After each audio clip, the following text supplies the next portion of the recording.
Well, I want everybody to go back and watch the replays tonight, and I want everybody to watch every race and realize how bad it sucks to race horses over their head. Now, yeah, Royston's Punch made a break. I think if you watch the card itself in entirety, you'll see a lot of horses made a lot of breaks that are uncharacteristic. Now, White Tiger's run in that exact same place 5 times. He doesn't like being doubled up and jammed up and fought with. It's just the race was screwed up from the start. I couldn't get away ahead of Buck Dancer. Everything was kind of so compact that there was really nowhere to go, and I had to back him up. And when I finally got him in, Chris Christopher's coming. Out comes Jonathan Drury in front of him. So I'm like, all right, the race is done. Race is over. I can't. There's nothing I can do about it. I'm going to get what I'm given. And then I just felt him soften right where he did before, and I can't really tell you why he does that. I can't hear him hit.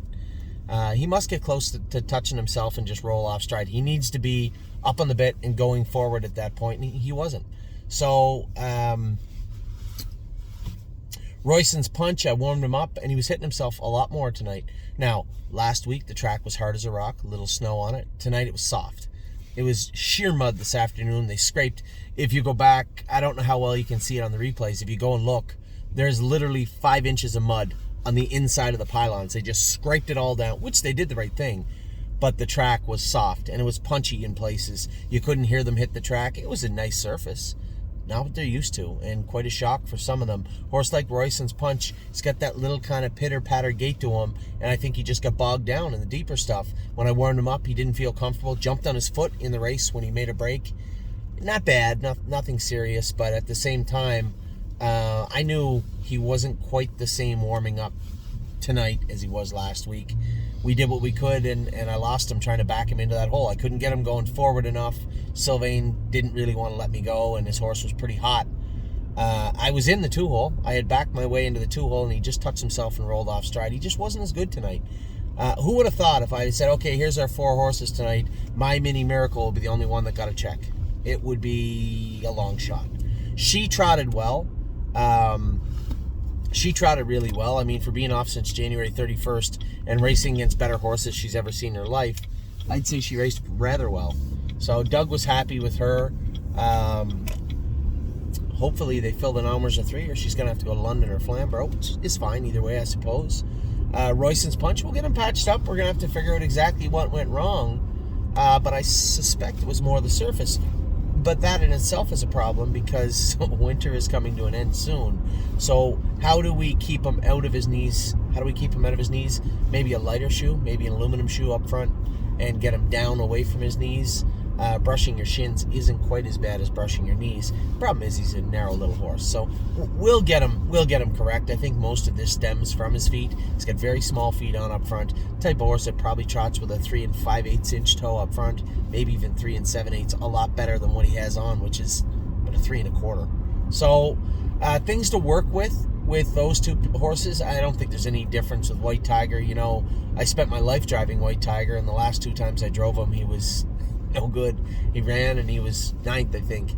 The good news is James will be back next week, and so will the colder weather. Looks like it's going to be -10 or something for next Monday, so at least we'll be able to get him through. Now, Locatelli, Sylvain said I didn't even pull the earplugs. He said he trotted strong under the wire, but this is what I'm talking about. He's not an open horse yet, right? Barely. White Tiger's not really an open horse. He's a nice horse that, yeah, he's done okay in the Open. Probably a lot like the horse that won the Open tonight, actually, in the Dream Horse.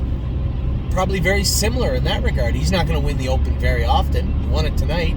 Oni Hall made a break. Chris Christopher's horse made a break. White Tiger made a break. Now, White Tiger's made a break in that exact same place at least 5 times in the last year. So it's not shocking that he made that break, but the other 2, yes. So you can see if you look at all the races, there's horses making breaks in weird places at weird times. It just goes to speak of the surface, I think, tonight. They did the best job they could. The track is great, but 4 corks on all the shoes and a deeper track. Bit of a shock for the horses tonight. I think a little too much for Royston's Punch. I'm not going to let Tiger off the hook and say it was a track for him. He doesn't really like a spongier track to begin with. But again, being bottled up in that place is never really good for him. That's that. But as I said at the start of this video, tonight, things like tonight, are what we don't want to see.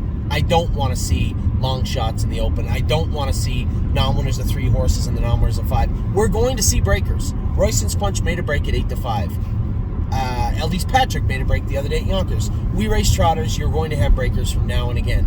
But we don't want to be racing them over their heads. So soak in tonight and understand what went wrong, what really went wrong. The wrong horses for the wrong class. Locatelli will likely be heading out to the field. Now I'll wait until we see what classes they fill next Monday. If they're going to let him drop out of the open, fine. But I believe White Tiger drops out of the open also.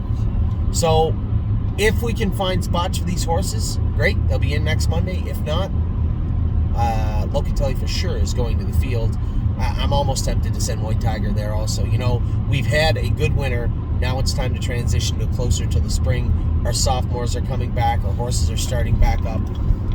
And we don't want to race them into the ground. So I'll give White Tiger a mulligan tonight. The track wasn't great. Not in a great spot. Not a great race for him. Fine.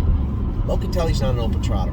And if we can't find spots for these horses next week, that where they can go to the gate, like Royston's Punch at 8-5, then they shouldn't be going to the gate at all, should they? And that is really where our success came from. We didn't have bad luck tonight. Our horses raced exactly how the tote board said they would.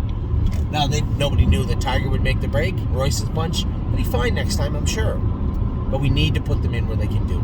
So, no secret to our success in 2022 and at the end of 2021. We had the right tools for the right job, and we need to get back to that. So, more than likely, you're going to see Locatelli done for some time, turned out in the field, as he shouldn't be in the open trot. We'll give White Tiger another crack at it. Probably he might be not long for maybe heading the field for a little bit. And then Royston's Punch, we just got to think for now we can't put half an inch of toe on him. You just can't do it. So we need to work on his feet. Maybe lighten him up front and know that he'll get to the bottom of his knees or to his shins, which we're going to have to live with for now, and move on next week. So some changes to make, but first and foremost, we got to get back to racing our horses where they can win. So my mini miracle, non-winners of 3, whether it be here or whether it be at London or Flamborough, non-winners of 3. Royston's Punch, we'll get him back in the non-winners of 5. We get some new horses starting on Thursday. First start again, Captain Mike Dio. The weather's been so horrible, we couldn't train them hard. I trained them hard as I could today at the farm. Not a great mile, 2:10 or something. The weather is just absolutely not cooperating. I don't think there's a great week coming for us. 8-hole with Captain Mike Dio. So and Sue, she's complete lunatic. Drew the rail. Tried to train her up best we could this week also. Who's the other horse in Thursday? We have 3 in. Sue. Oh, Kings County. Got his blood good.